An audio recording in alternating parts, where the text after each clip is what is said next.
पहले विजय कौशिक जी आपके पास मैं आऊंगी। आज जो बैठक होने वाली है दिल्ली में कांग्रेस की, किस तरीके से, कितनी महत्वपूर्ण ये बैठक और क्या कुछ खास होने वाला है इस बैठक में? देखिए, इस बैठक में जो निर्णय होने वाले हैं वो बड़े खास रहेंगे।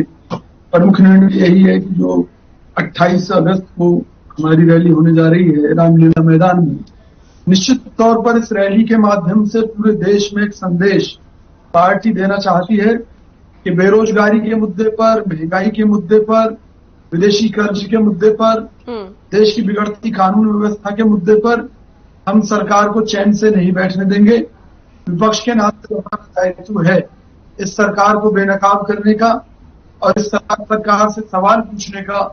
वो हम लगातार पूछते रहेंगे और जनता की भागीदारी के साथ हम सड़क से लेकर संसद तक अपनी इस लड़ाई को पूरी ईमानदारी से लड़ेंगे। इसको लेकर आदरणीय राहुल गांधी जी, प्रियंका गांधी जी पूरी सजगता के साथ तारतम्यता बनाए हुए हैं।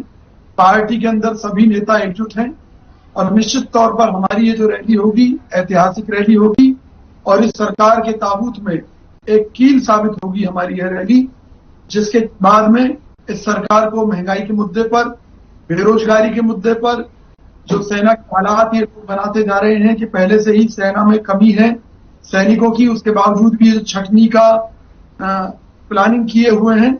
इन सब मुद्दों को लेकर हम सरकार को घेरेंगे भी, सरकार को मजबूर भी करेंगे कि वह देश विरोधी कदम ना उठाए।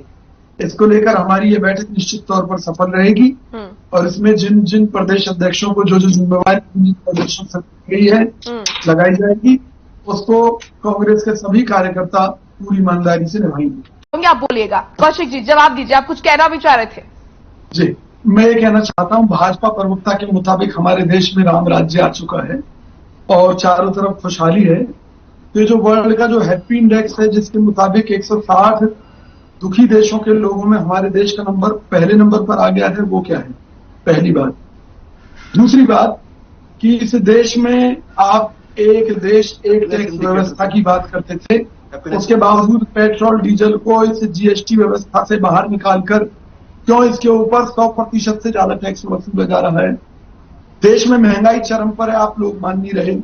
2014 में सरसों के तेल का क्या रेट था आपको चैनल ही बता देगा, मुझे बताने की जरूरत नहीं है। और आज क्या रेट है? कौशिक जी देखिए, महंगाई को लेकर वो हालांकि पूरे विश्व का हवाला भी दे रहे हैं, महंगाई है ही नहीं जिसको नकारा नहीं जा सकता है। देखिए, अगर हम महंगाई दर की बात करें और अगर हम देशों को की तरफ देखते हैं तो हमें वो भी देखना पड़ेगा। हालांकि आपकी तमाम मुद्दों को मैं देख रही हूँ, सुन भी रही हूँ। अब मैं आपको एक सबूत के साथ बात बताता हूँ, एक छोटी सी बात।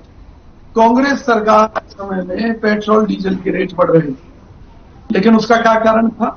अमेरिका की जो वार थी इराक के साथ में, वो प्रमुख मुद्दा थी, जिसके चलते क्रूड ऑयल के दाम $140 प्रति बैरल तक चले गए थे। आऊंगी भी, तुझे थोड़ा धैर्य रखिए। तब भी 70 रुपए लीटर देश में पेट्रोल मिला लोगों को और इनकी सरकार में $30 प्रति बैरल तक रेट आ गए थे। उसके बावजूद भी ये लोग टैक्स बढ़ाते रहे। इन्होंने जनता को कभी क्रूड ऑयल के दामों में कमी का लाभ नहीं मिलने दिया और आज भी सबसे ज्यादा रेट पेट्रोल डीजल लोगों को मिल रहा है। आज भी $60-65 प्रति बैरल के रेट थे। तो ये लोग, और दूसरी तरफ रशिया से हमें जो है कौड़ियों के भाव, क्रूड ऑयल वगैरह मिलने की बात है। उन परिस्थितियों में देश को लूटा जा रहा है। कोई आदमी अपने घर की दीवारों को बेच रहा है, सामान को बेच रहा है। क्या अर्थ है कि दिवालिया हो गया? तो आज देश की सरकारी कंपनियों को बेचा जा रहा है। इसका क्या अर्थ है? सरकारी संपत्तियों को बेचा जा रहा है। जितने भी आप ये देखें रेलवे स्टेशन हैं उनको लीज पर दिया जा रहा है, राष्ट्रीय स्मारकों को लीज पर दिया जा रहा है। सरकार का एक ही उद्देश्य है कि अधिक से अधिक पैसा। रेलवे के किराए कितने बढ़े? आप किसी चीज में देख लीजिए, रोज दूध के दाम बढ़ रहे हैं। अभी 2 दिन पहले 2 रुपए लीटर फिर बढ़ गए। सरकार ने जो है उन पर भी, मतलब हर चीज पर टैक्स लगाने की जो योजना बना रखी है, उससे ये देश बेहाल है। और उस पर भी अगर हम देखें तो पूरे 70 साल में देश के ऊपर विदेशी कर्जा कितना था? 40 लाख करोड़। आज कितना है? 1.40 लाख करोड़ विदेशी कर्ज इन्होंने पहुंचा दिया है। विदेशी मुद्रा भंडार में बड़ी तेजी से गिरावट आती जा रही है। चाइना के साथ हमारा व्यापार घाटा बढ़ता जा रहा है। चाइना के झंडे देश में फहराकर ये लोग देश की जनता को बेवकूफ बना रहे हैं। इन्होंने संविधान के तहत झंडे की मूल भावना का अपमान किया था, जो कि खादी का होना चाहिए था। खादी के झंडे का अर्थ ये था कि हमारा देश स्वावलंबी है, हमारे देश के लोगों को रोजगार मिलता।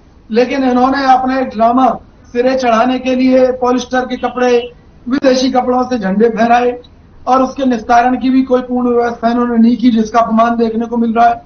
तो ये लोग केवल जुमलों की सरकार है। खुद अमित शाह जी ने कहा था कि जो उन्होंने गरीबी हटाने का नारा दिया था, जो उन्होंने महंगाई घटाने का नारा दिया था, गरीबी हटाने का नारा तो कांग्रेस ने भी दिया था ना।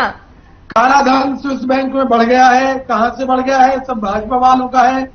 नमामि गंगे परियोजना महाघोटाला, वैक्सीन घोटाला, इस देश में ये घोटालों की सरकार है। स्मार्ट सिटी का घोटाला, हर चीज में इन्होंने घोटाला कर दिया। आज देश को बर्बादी के रास्ते पर इन्होंने पहुंचा दिया। पीएम केयर्स इस देश का सबसे बड़ा घोटाला है, जिसमें सबसे पैसा लिया गया और बाद में सरकार द्वारा कह दिया गया कि ये कोई सरकारी वो नहीं है संस्था, ये तो प्राइवेट है। तो भाई क्यों आपने सांसदों का पैसा उठाकर इसमें डाला? क्यों विधायकों की तनख्वाह, क्यों कर्मचारियों की तनख्वाह? तो इन्होंने तो देश को लूट लिया है और यही राम राज्य है। तो मैं मोदी जी को बधाई देता हूं, भाजपा प्रवक्ता को बधाई देता हूं कि आपके राज में बेरोजगारी खत्म हो गई है, आपके मुताबिक महंगाई खत्म हो चुकी है। तो ये जो लोग आत्महत्या कर रहे हैं, ये बेचारे पता नहीं क्यों कर रहे हैं। ये जो करोड़ों लोग देश के बर्बाद हो गए, करोड़ों लोगों ने जिन्होंने रोजगार ढूंढना बंद कर दिया आपकी सरकार से तंग आकर, तो ये बेचारे मुझे नहीं लगता कि भी शायद किसी वहम का शिकार हैं, जो बेचारे आत्महत्या करने पर मजबूर हैं। हाँ। तो इस सब की जिम्मेवार भाजपा है और इसका जवाब इन्हें देना पड़ेगा, क्योंकि देश की सारी संपत्तियां अदानी अंबानी के हवाले करते जा रहे हैं। हाँ। जवाब ले लेते हैं कौशिक जी, जल्दी से फाइनल कमेंट सर, जल्दी से कौशिक। मैं ये कहना चाहता हूं, अभी मेरे जो भाई भाजपा प्रवक्ता स्वदेशी स्वदेशी चिल्ला रहे थे, तो स्वदेशियों की एक कथित ऐसी भाजपा सरकार है जो विपक्ष में रहते हुए 49% एफडीआई का विरोध करती थी और सत्ता में आकर विभिन्न क्षेत्रों में 100% तक विदेशी पूंजी निवेश को, एफडीआई को मंजूरी इनकी सरकार ने दे दी। मैंने जो चाइना से जिक्र किया है वो ये जिक्र किया है कि भाजपा शासन में चाइना से आयात बहुत ज्यादा बढ़ गया है और निर्यात घट गया है। उन परिस्थितियों में व्यापार घाटा बढ़ गया है, जो कि देश के लिए बहुत खतरनाक है। ये जो आपको रोकना चाहूंगी, माफ कीजिएगा क्योंकि समय का अभाव है। और बता रहा हूँ केवल मोबाइल का जी, ये जो कह रहे हैं कि मोबाइल के क्षेत्र में आत्मनिर्भर बन गया, ये झूठ है। जो चाइना की कंपनियां हैं उन्होंने इंडिया में अपने प्लांट दिखावे के लिए लगा दिए हैं और उनसे वो बिजनेस कर रहे हैं, जिसको लेकर अभी सरकार ने छापा डाला था, आपको याद हो, जिसमें कौशिक जी रोकना चाहूंगी आपको, माफ कीजिएगा क्योंकि समय का अभाव